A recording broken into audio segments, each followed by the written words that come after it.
Cześć, witajcie, z tej strony Suert. Jak co tydzień zapraszam na film, w którym zebrałem najciekawsze newsy ze świata gier. Znajdziecie tutaj wiadomości dotyczące najnowszych produkcji, informacje odnośnie rozszerzeń premier tygodnia, a także zapowiedzi zupełnie nowych tytułów. Od razu powiem, że sporo z dzisiejszych informacji pochodzi z ostatniego State of Play. Startujemy! Zgodnie z planem studio Kojima Productions zorganizowało 23 września specjalną transmisję celebrującą 10-lecie kreatywnej niezależności Hideo Kojimy. Jedną z atrakcji wydarzenia był nowy zwiastun tajemniczej produkcji rozwijanej we współpracy z Xboxem, zatytułowanej Odinok. Główną gwiazdą trailera jest bohaterka odgrywana przez Sofię Lillis, którą możemy kojarzyć z filmu Dungeons & Dragons – Złodziejski Honor. W tej produkcji Kojima Productions zrezygnowało ze sprawdzonego Decima Engine i postawiło na Unreal Engine 5. I co tu dużo mówić, efekty przynajmniej pod względem graficznym prezentują się znakomicie. Audi nie dostało terminu premiery, ale dowiedzieliśmy się kilku ważnych rzeczy. Po pierwsze, Phil Spencer, szef Xbox Gaming, zapewnił, że produkcja idzie sprawnie. Po drugie, Hideo Kojima zdradził, że gra jest tak straszna, że narobimy przez nią w spodnie. Podczas pokazu ujawniono również, że pełny tytuł Odinok nawiązuje do dźwięku pukania, którego ponoć sam Kojima bardzo się boi. Polskie Uncharted Studios oraz wydawca 3D Realms ujawnili Rock Angel, nowy tryb rozgrywki dla nowej odsłony Painkiller. Moduł trafi do podstawowego, premierowego wydania, którego debiut zaplanowany został na 21 października. Rock Angel to tryb typu roguelike oddzielony od głównej kampanii, w którym samotnie lub ze znajomymi trafimy do nowej części Czyśćca. Rzucająca wyzwanie rozgrywka będzie polegać na pokonywaniu proceduralnie generowanych aren, zbieraniu kart tarota oraz uzbrojenia i walce z licznymi przeciwnikami, w tym z bossami. Activision opublikowało obszerny komunikat poświęcony zawartości, jaką zaoferuje tryb sieciowy Call of Duty Black Ops 7 na premierę. W ramach fazy beta, która wystartuje 2 października i będzie dostępna dla posiadaczy preorderów oraz abonamentów Game Passa, otrzymamy dostęp do 6 map. Z kolei w dniu premiery, która niezmiennie planowana jest na 14 listopada, otrzymamy dostęp do 18 map. Będą to zarówno zupełnie nowe lokacje, jak i te znane z Black Ops 2. Na premierę w Black Ops 7 znajdziemy znane tryby rozgrywki, w tym drużynowy i standardowy Deathmatch, Domination, Search and Destroy, Kill Confirm, Hardpoint, Gunfight, Control i Kill Order. Nowością będzie natomiast Overload, który przetestujemy już podczas bety. Aby zdobyć punkty w Overload, gracze muszą przejąć urządzenie ukryte na mapie, a następnie przenieść je na terytorium wroga. Zespół Treyarch zapewnia, że rozgrywki będą bardzo dynamiczne, ponieważ szale zwycięstwa przechyli się za każdym razem, gdy urządzenie trafi z rąk jednej drużyny do drugiej. Dodam jeszcze, że wszystkie tryby rozgrywki, w tym kampania fabularna, będą dostępne do ogrania w trybie kooperacji ze znajomymi. Oznacza to, że gracze nie będą mogli wybrać poziomu trudności. Podczas czwartkowego pokazu State of Play w końcu otrzymaliśmy soczysty gameplay z Marvel's Wolverine, gry, za którą odpowiedzialne jest studio Insomniac Games. Dzięki temu dowiedzieliśmy się m.in., że omawiana pozycja zadebiutuje na PS5 jesienią przyszłego roku. Oprócz tego, jak mogliśmy się dowiedzieć z krótkiej prezentacji twórców po wyświetleniu zwiastuna, o ile w przypadku gier o Spider-Manie deweloperzy postawili na dość umiarkowaną brutalność, tak Wolverine jest niezwykle brutalnym antybohaterem zabijającym zagrażających mu przeciwników bez zawahania. Dlatego też twórcy postanowili nie hamować się przed próbami ocenzurowania tego, jak Logan rozprawia się z tymi, którzy staną na jego drodze. Deweloperzy dodali też, że jest to ciekawa postać, z jednej strony będąca niewiarygodnym narratorem i nie pamiętająca sporej części swojej przeszłości, a z drugiej potrafiąca w jednej chwili zabijać wszystko na swojej drodze, by po chwili stać się osobą na swój sposób troskliwą i miłą. Dlatego też studio potrzebowało osoby, która jak najlepiej odda emocje bohatera. Taką osobą okazał się Liam McIntyre, gwiazda serialu Spartacus, w którym grał tytułową rolę. Studio pochwaliło się także, że w grze udało im się uzyskać poziom oprawy graficznej, jakiego jeszcze nigdy nie mieli możliwości osiągnięcia w grach. Dużą uwagę przyłożono m.in. do realistycznego odwzorowania krwi, której na ekranie zobaczymy oczywiście bardzo dużo. Ujawniono także, że w czasie zabawy zwiedzimy lokacje na całym świecie, od Kanady po Japonię. Podczas tego samego pokazu State of Play Sony zaprezentowało także materiał z nadchodzącej gry Saros, za którą odpowiedzialne jest studio Housemarque, znane ze świetnego roguelika Returnal. I jak wyjaśnił na materiale Gregory Loudon, dyrektor kreatywny gry, Saros oparto w dużej mierze właśnie na gameplayu z Returnal. W grze wcielimy się w Arjuna DeVraya, próbującego odnaleźć zaginioną towarzyszkę na zmiennokształtej planecie Carcosa. Jednym z głównych gadżetów w arsenale bohatera i najwyraźniej istotną mechaniką ma być energetyczna tarcza Soltari, którą możemy wezwać w każdym momencie, aby pochłonąć pociski przeciwników i wzmocnić swoją własną broń. Sama rozgrywka prezentuje bardzo wysokie tempo z atakami wrogów układających się w możliwe do zapamiętania i uniknięcia wzory. W czasie walki będziemy mogli wykonywać efektowne uniki oraz atakować wrogów kilkoma rodzajami uzbrojenia. Gameplay pokazywał m.in. strzelbę oraz pistolet. Oprócz tego poznaliśmy też datę premiery gry. Produkcja zadebiutuje 20 marca przyszłego roku, początkowo ekskluzywnie na PS5. Czwartkowy pokaz State of Play przyniósł również datę premiery gry Nioh 3. 6 lutego przyszłego roku omawiany tytuł ma trafić na PC i konsole PS5. Brak opóźnienia wydania na PC w stosunku do konsolowego byłby ważnym wydarzeniem w historii tej serii. W przypadku pierwszego Nioh gracze PC-towi dostali swoją wersję 9 miesięcy po premierze gry na PS4, z kolei na Nioh 2 czekali 11 miesięcy. Zapowiedziane już 6 lat temu Crimson Desert doczekało się nowego zwiastuna podczas najnowszego State of Play.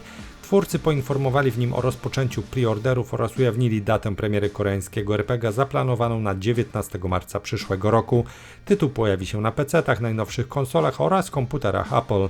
W opublikowanym zwiastunie ponownie widzimy głównego protagonistę Cliffa McDuffa, przywódcę rozbitego w zasadzce klanu najemników. Zadaniem graczy będzie pomóc mu w zjednoczeniu ocalałych i odbudowaniu tego, co stracił. Kolejną grą, której zapowiedź oglądaliśmy na State of Play, jest Microsoft Flight Simulator 2024. Produkcja ukaże się na konsoli PS5 już 8 grudnia tego roku. Tytuł wykorzysta funkcje pada DualSense, takie jak adaptacyjne triggery, żyroskopowe sterowania oraz głośnik, przez który usłyszymy komunikację kontroli lotniczej. Deweloperzy zadbają również o wykorzystanie mocy PS5 Pro. Według zapowiedzi gra otrzyma także wsparcie gogli wirtualnej rzeczywistości PSVR 2 w darmowej aktualizacji w 2026 roku. Code Vein 2 zadebiutuje na rynku 30 stycznia 2026 roku na PC-tach i najnowszych konsolach. W produkcji wcielimy się w łowcę zjaw, czyli wampirów z nadludzkimi mocami. Tym razem jednak będą one niezwykle potężne. Podczas jednego z wydarzeń przekształciły się bowiem w bezmyślne potwory zwane horrorami. Gracz będzie musiał powstrzymać nieuchronny upadek świata powiązany z atakami niebezpiecznych stworzeń w postapokaliptycznym świecie. Code Vein 2, podobnie jak jedynka, pod względem rozgrywki będzie mocno inspirowane serią Dark Souls. Walki powinny być więc wymagające, a kluczem do wyjścia ze start zwycięsko ma być dokładne odczytywanie ruchu wroga oraz dostosowywanie w locie umiejętności głównego bohatera, a także dobór i personalizacja odpowiedniej broni. Co ciekawe, w grze ma pojawić się unikalna mechanika oparta na pozyskiwaniu krwi od wrogów, co uwolni dodatkowe moce. Świat gry będziemy eksplorować wraz z potężnymi sojusznikami, którzy mogą toczyć starcia razem z nami lub pasywnie wzmacniać umiejętności protagonisty. Na swojej drodze natrafimy chociażby na Lu, dziewczynę, która posiada zdolność manipulowania czasem. 22 września zadebiutował dodatek Shadows of the Shroud do strategii Stellaris. DLC nowelizuje psioniczną drogę rozwoju. Zgłębiając rozległy i pełen niebezpieczeństw wymiar psioniki, znajdujemy ścieżkę do zasłony, za którą czekają tajemnicze żywe istoty. Trzyetapowe przejście przez Voal wpływa na nasze relacje z patronami i owocuje uzyskaniem dostępu do specjalnego panelu, za pomocą którego analizujemy synchronizację z obcymi. Większa synchronizacja oznacza więcej bonusów i odblokowanych korzyści. Ponadto rozszerzenie modyfikuje koniec cyklu. Kontakt naszego mocarstwa z Voalem ma niebagatelny wpływ zarówno na sojuszników, jak i wrogów, a nad wyborami moralnymi unosi się ryzyko totalnej anihilacji. Oprócz tego DLC wprowadza nowe etosy, portrety, statki, obywateli czy typy rządów. W okolicach premiery omawiany dodatek zbierał mieszane opinie na Steamie. Stalker 2 Heart of Chernobyl doczekał się kolejnej dostawy nowości. Aktualizacja 1.6 zatytułowana Night of the Hunter dodaje do gry noktowizory, wprowadza nową anomalię oraz rozbudowuje system A-Life odpowiedzialny za symulację życia w zonie. Update jest już dostępny do pobrania zarówno na PC, jak i konsolach Xbox Series XS. Najważniejszą atrakcją jest wspomniany system noktowizji, dzięki któremu, co naturalne, będziemy lepiej widzieć w ciemnościach. Z noktowizorów skorzystają oczywiście także przeciwnicy. Ponadto inni mieszkańcy zony mogą od teraz plądrować mutantów, co w zamyśle twórców ma ożywić świat i doprowadzić do losowych konfliktów. Niedawno zapowiedziany tryb trzecioosobowy i nowa gra plus to nie jedyne nowości, które trafią do Avatar Frontiers of Pandora. Ubisoft zapowiedział właśnie premierę nowego dodatku. From the Ashes zabierze nas w mroczne, pełne lawy i ognia rejony Pandory. Osadzenie akcji na wulkanicznych terenach i starcia z klanem popiołu nie są jednak jedynymi powiązaniami z nadchodzącym filmem Avatar Ogień i Popiół. Zarówno najnowsze dzieło Jamesa Camerona, jak i DLC do gry ukażą się tego samego dnia, 19 grudnia bieżącego roku. Akcja dodatku rozgrywać się będzie kilka tygodni po wydarzeniach z nowego filmu oraz około pół roku po wydarzeniach z podstawowej gry. Wcielimy się w Soleka, wojownika Navi, który pragnie ochronić swoich bliskich, a także zemścić się na siłach ZDZ oraz wrogo nastawionych Navi z klanu Popiołu. Miejsce akcji From the Ashes to znany z podstawki, lecz spustoszony las Kinglor oraz całkowicie nowy obszar zachodnich rubieży, znacznie bardziej ponury od zielonych lasów Pandory. 25 września strategia Ara History Untold otrzymała obszerną aktualizację o numerze 2.0 zatytułowaną Revolutions. Najważniejszą nowością jest system Culture and Influence, dzięki któremu gracze mogą rozwijać swoje miasta, generować nową walutę i zdobywać terytoria bez konieczności sięgania po broń. Wraz z tym pojawia się jednostka Agitator odblokowywana w renesansie, która pozwala podburzać sąsiednie regiony i przejmować je za pomocą ideologii. To otwiera oczywiście zupełnie nową ścieżkę ekspansji w późniejszych etapach rozgrywki. Aktualizacja 2.0 przynosi także unikalne jednostki dla każdej cywilizacji, jak japońscy samuraje czy mongolscy łucznicy konni, co ma nadać większą różnorodność taktyce. Do tego dochodzą przeprojektowani liderzy, którzy zyskają własne cechy, zdolności i mechaniki, mające istotny wpływ nie tylko na rozwój państwa, ale też na relacje dyplomatyczne.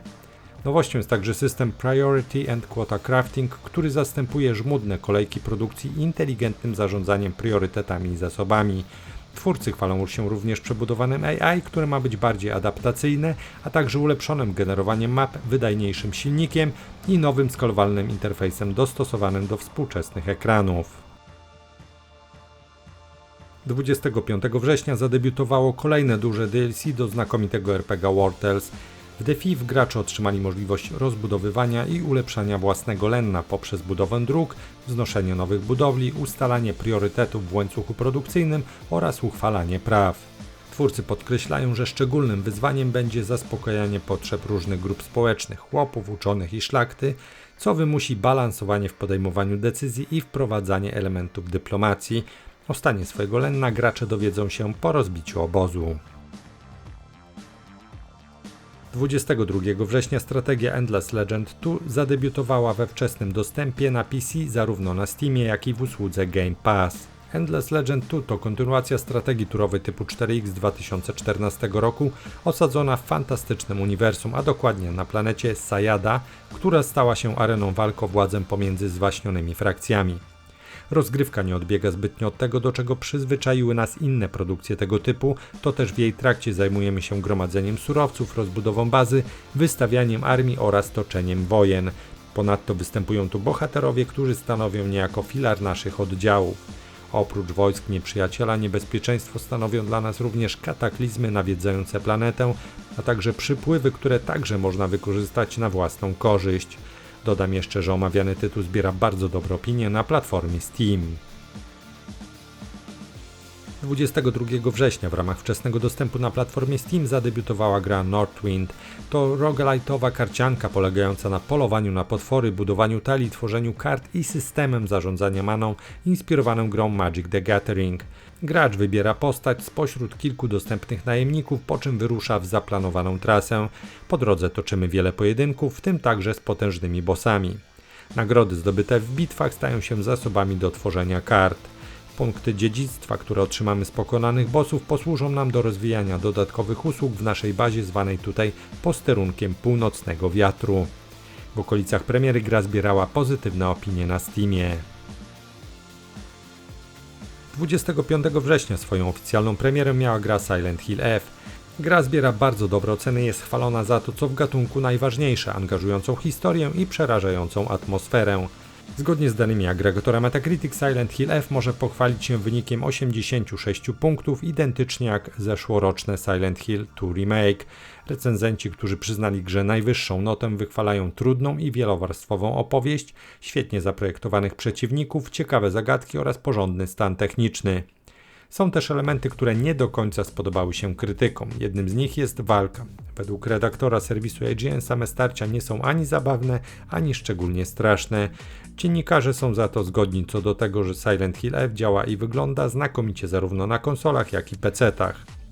Na koniec dodam jeszcze, że Silent Hill F zbiera bardzo dobre opinie od użytkowników platformy Steam. 25 września wczesny dostęp opuściła gra Hades 2.